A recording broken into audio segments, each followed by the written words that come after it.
All along it was you! Oke, hello semuanya. Melanjutkan dari episode sebelumnya, yang dimana Hank telah menemukan bukti bahwa Walter adalah buronan yang selama ini dia cari. Gimana cara Hank bakal menghandle situasi ini? Well, ini adalah lanjutan season 9 dari film yang berjudul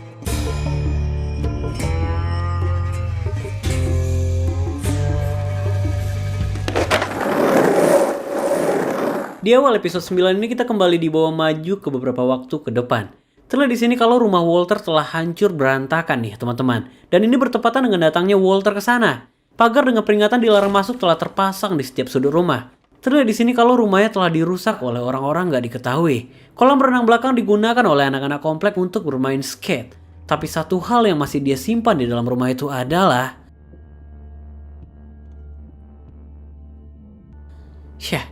Risinnya masih berada di sana. Sesaat sebelum Walter meninggalkan rumah itu, seorang tetangga melihat kedatangannya. Wajah shock dari wanita itu cukup merepresentasikan betapa menakutkannya Walter di momen itu. Dan kita pun dibawa kembali ke timeline saat ini.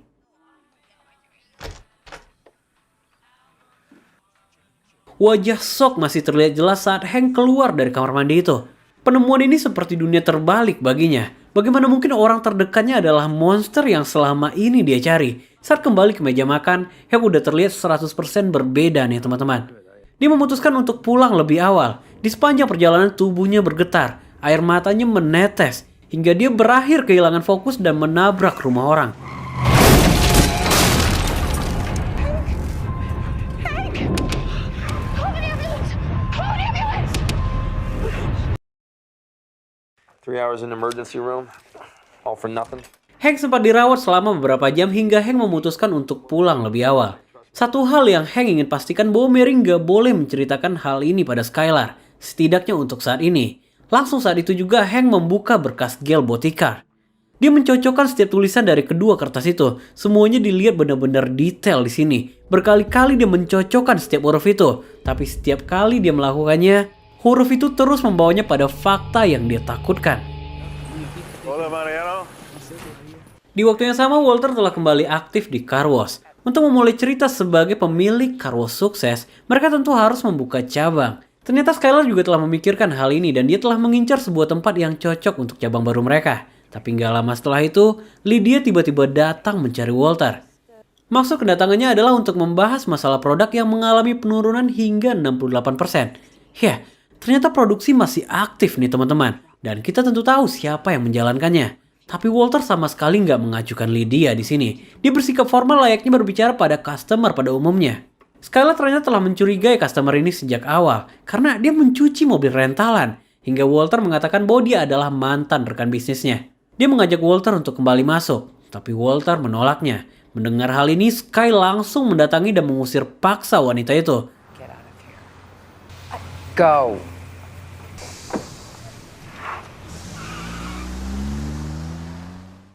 Kembali ke rumah Hank.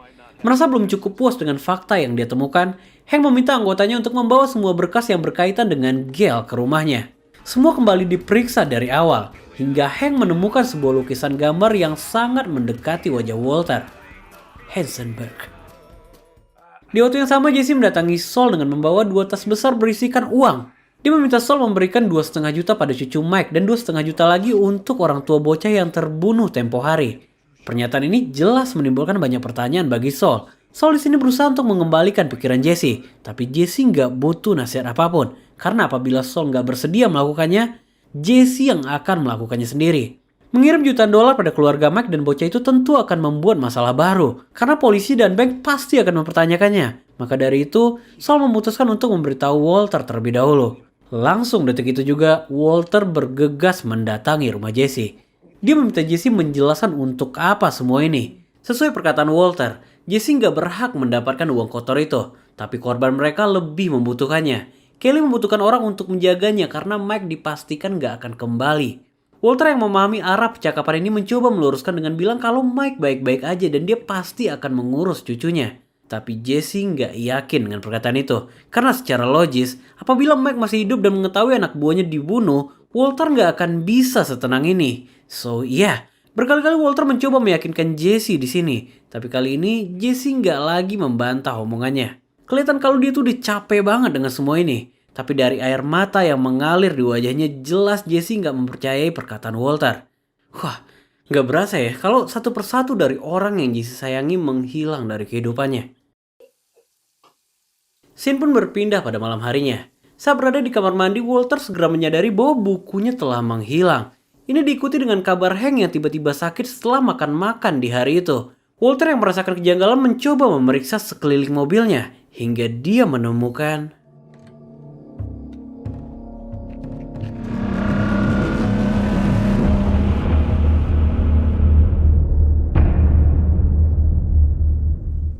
di waktu yang sama, Jesse yang tengah tertidur di mobilnya dibangunkan oleh seorang pengemis. Pria itu meminta sedekah pada Jesse, tapi Jesse menolaknya karena nggak punya uang kecil. Hingga saat dia menoleh ke arah tas, Jesse langsung merubah pikirannya. Dia memberi pria itu segepok uang, tapi ternyata ini membawanya lebih jauh dari itu. Dia melempari seluruh uangnya ke rumah pinggiran yang ada di sana. Entah apa yang Jesse pikirkan, tapi di wajahnya terlihat depresi yang mendalam seperti yang terjadi setelah kematian Jen di tahun lalu.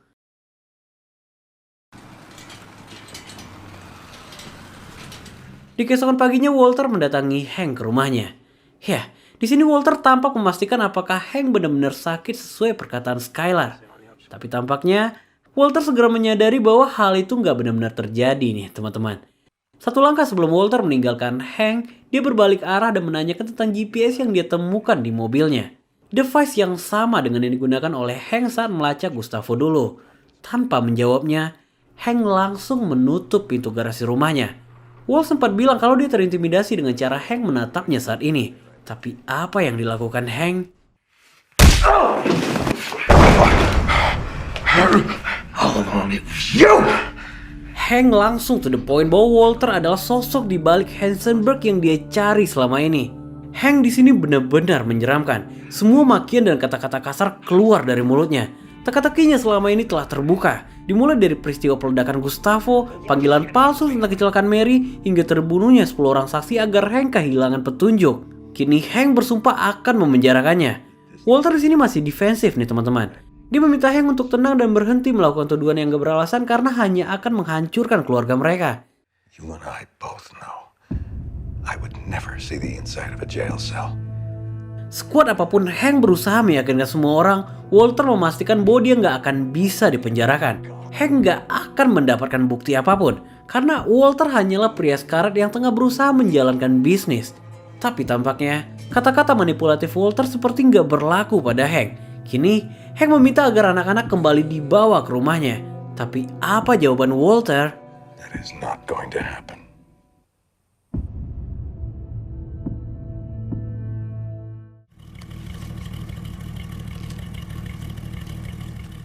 Di awal episode 10 ini kita dibawa kembali ke malam saat Jesse melempar-lemparkan uangnya. Seorang pria tua ternyata mendapati aksi ini. Hingga uang itu membawanya pada sebuah mobil yang terparkir di taman. Yang dimana Jesse berada persis di sebelahnya. Alih-alih mau mengambil semua uang itu, pria itu malah ketakutan melihat jumlahnya. Dan memilih untuk melaporkannya ke polisi. Kembali ke rumah Hank. Entah kesepakatan apa yang telah terjadi, Hank melepaskan Walter begitu aja. Sesampainya di mobil, Walter langsung bergegas menghubungi istrinya. Tapi seorang karyawan mengatakan bahwa Skylar juga sedang menelpon dan dia menolak untuk mematikan teleponnya. Ternyata, Hank telah terlebih dahulu menelpon Skylar. Gak ada pilihan lain, Walter langsung bergegas menuju car wash.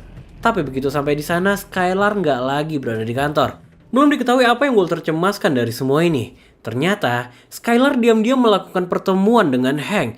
Wajah ketakutan tergambar jelas pada Skylar di momen ini. Hank mencoba menenangkannya. Kini semua tingkah aneh Skylar menjadi masuk akal baginya. Betapa ketakutannya Skylar harus menghadapi monster ini setiap harinya. Tapi kini, Skylar udah bisa terbuka, menceritakan semuanya dan memulai hidup baru. Hank berjanji akan membantunya. Tapi terlebih dahulu, dia membutuhkan bantuan Sky untuk memperkuat bukti. Di depan mikrofon itu, Skylar diminta menceritakan setiap detail dari apapun yang dia ketahui. Skylar tentu gak berani melakukan ini. Hank terus membujuknya dengan halus tapi dengan kesan memaksa nih teman-teman.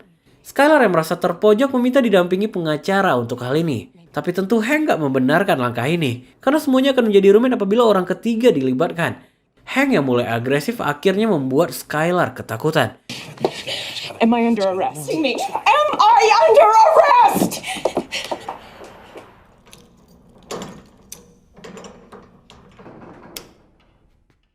Di waktu yang sama, 2 orang anak buah Saul ditugaskan untuk mengemas seluruh uang Walter.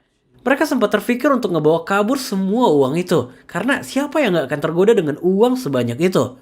Tapi rencana mereka pupus saat mengingat tragedi penjara yang menewaskan 9 orang dalam waktu 2 menit. Sementara itu Walter telah standby di kantor Saul. Saul mengatakan bahwa uang adalah satu-satunya bukti tersisa yang bisa Skylar berikan. Tanpa uang itu, Skylar hanya bisa bersaksi tanpa bukti yang kuat. Singkat cerita, anak buah Saul kini telah sampai membawa semua uang Walter.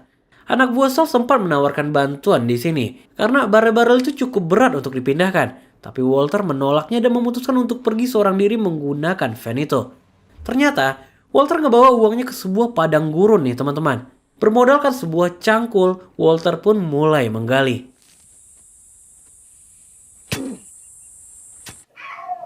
Sementara itu di rumah, Skylar didatangi oleh Mary. Mary mengaku gak akan pergi sebelum Skylar membuka pintunya.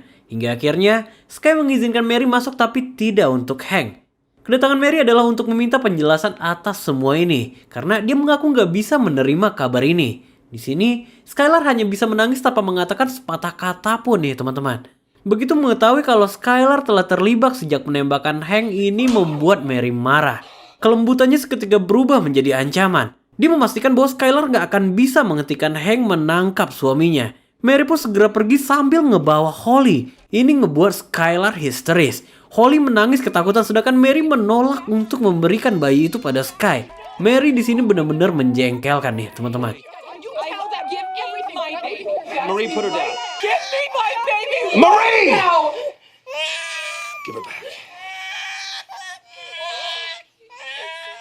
It's okay. It's easier now. Mama has you. Di waktu yang sama Walter masih menggali bahkan hingga malam datang. Setelah berhasil mengubur seluruh barrel itu, Walter menandainya dengan koordinat secara presisi. Setelah menghafal seluruh angka itu, semua device elektronik pun dihancurkan. Kini, hanya dia yang tahu letak dari uang itu. Singkat cerita, sampailah Walter di rumah. Skylar terus berbicara dan memastikan bahwa Hank gak mendapatkan informasi apapun. Sky mengatakan hal ini berkali-kali tapi Walter gak kunjung menanggapinya. Hingga tiba-tiba... Oh my gosh. Walt. 5 jam setelah itu Walter pun tersadar.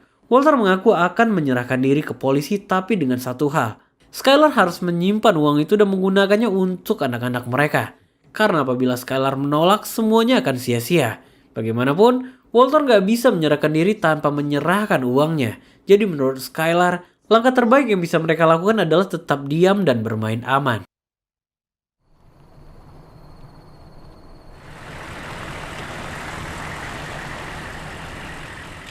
Okay, you can take it off. Berpindah pada keesokan harinya, Lydia datang menemui Declan untuk ngebahas tentang kualitas produk yang buruk. Ternyata, Declan terlibat pertikaian dengan Todd sehingga mereka nggak lagi menggunakan Todd sebagai ahli kemis mereka. Tapi Lydia nggak mau tahu. Dia menginginkan pasokan yang berkualitas untuk memenuhi permintaannya di Republik Ceko. Lydia juga memprotes kualitas lab mereka yang jauh dari standar. Maka dari itu, Declan diminta untuk kembali menggunakan Todd sebagai pemasak. Tapi tampaknya kesepakatan gak tercapai di sini. Entah apa yang Lydia rencanakan, Declan tiba-tiba diminta naik oleh rekannya. Ini diikuti dengan suara tembakan yang tampaknya Lydia telah siap untuk ini. Gemuruh senjata ini berlangsung selama beberapa detik hingga Todd menjemput Lydia untuk naik. Begitu Lydia sampai di atas, semua orang Declan telah tewas di tangan neo-Nazi. Bisa dibilang, ini adalah masalah personal antara Todd dan Declan. Bahaya juga Todd ini. Arnold! Okay. It's cool, lady. Kita berpindah ke rumah Hank. Mary memaksa suaminya untuk membicarakan kasus ini dengan DA.